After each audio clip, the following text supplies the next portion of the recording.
Justement, vous dites on ne sait pas tout d'un scénario. C'est particulièrement flagrant dans un film comme celui-ci qui alterne passé, présent, reconstitution du passé, où on est vraiment dans un film choral, mais où chacun joue un petit peu en soliste. Donc comment être sûr qu'on tourne dans le même film, qu'on ait la bonne pièce du puzzle, qu'on tourne la même partition? Ah, ça, c'est le problème du metteur en scène. Curieusement, il a jeté ses pions, comme sur un damier, et il n'y a que lui qui sait le jeu final. C'est ça. Et que moi, par exemple, le rôle de Marianne, je l'ai joué en pensant qu'à moi. Et puis, avec ce rapport avec mon mari, Daniel Auteuil, donc c'était comme un enclos. Je ne connaissais rien de l'autre vie. Et je trouve ça très intéressant d'après d'être dans une partition dans laquelle il y avait tout d'un coup ce petit solo de hautbois ou de violon. Il faut faire exister très vite pour le spectateur ce couple, l'histoire, le passé de ce couple, l'usure de ce couple. Vous allez me dire, là, c'est peut-être la qualité des scénarios, mais comment est-ce qu'on travaille ça pour qu'on croie à une intimité et une complicité peut-être justement perdue?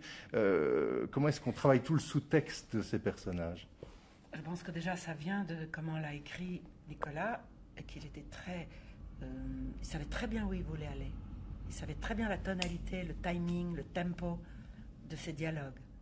Et que moi, au début, dans ces scènes avec Daniel, comme j'aimais mon mari, il me disait « Vous êtes trop douce, Fanny ». Donc c'était lui qui avait l'œil de Moscou, qui disait « Voilà, il faut la rendre plus dure et plus cinglante parce que sinon, vous n'arriverez pas à la fin ». Et c'est comme ça que j'ai compris. Donc moi, je sais très peu comment on construit un personnage. C'est comme, je pense, c'est comme en peinture. C'est des propositions, ou comme en musique. Que l'alchimie se fait malgré vous. Moi, je ne suis pas quelqu'un qui travaille des personnages.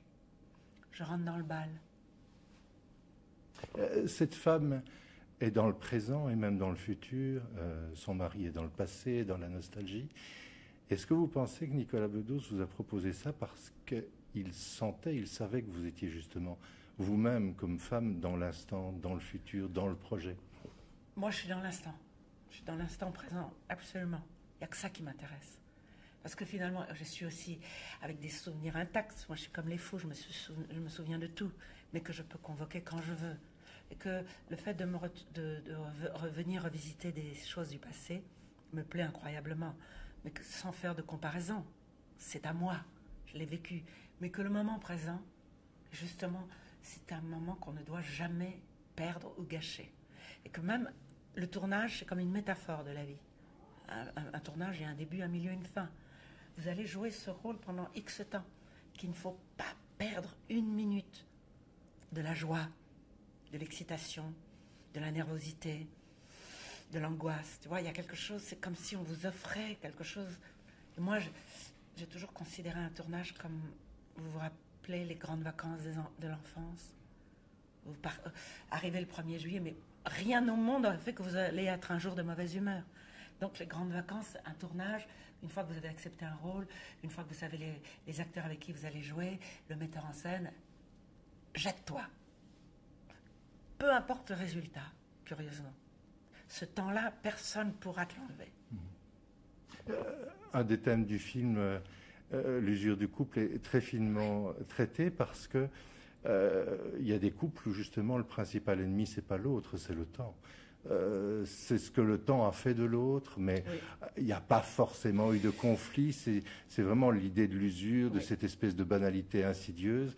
Ça, c'était quelque chose c'était un des éléments du scénario qui vous excitait parce que humainement, existentiellement très fort.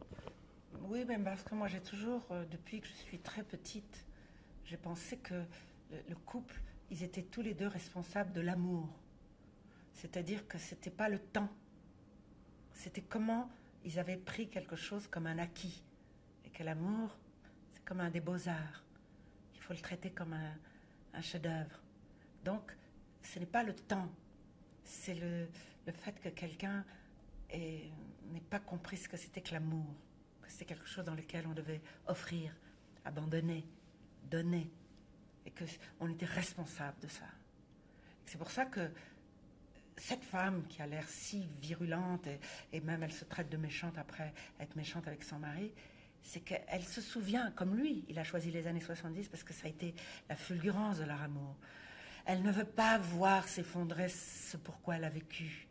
Et quand elle voit qu'elle a trop poussé le bouchon, tu vois, elle sent que tout va s'écrouler, que quand même, la grande histoire de sa vie, c'est l'amour. Et que tant pis, elle va aller dans ce bar, et qu'elle va brûler ses vaisseaux. Donc, moi, ce que j'aime beaucoup dans cette histoire, c'est que, voilà, l'amour, il peut être en péril, on l'a un peu abandonné, on a cru que c'était un acquis à tout jamais. Donc, c'est la responsabilité de chacun. Et c'est pour ça que dans la rue, ou dans quelqu'un, quand tu vois un couple très âgé qui s'aime, pour moi, c'est aussi beau que Notre-Dame de Paris. Il y a la question du choix aussi. Je me souviens que dans mes études de philo, il y avait Spinoza, il y a la liberté de choix.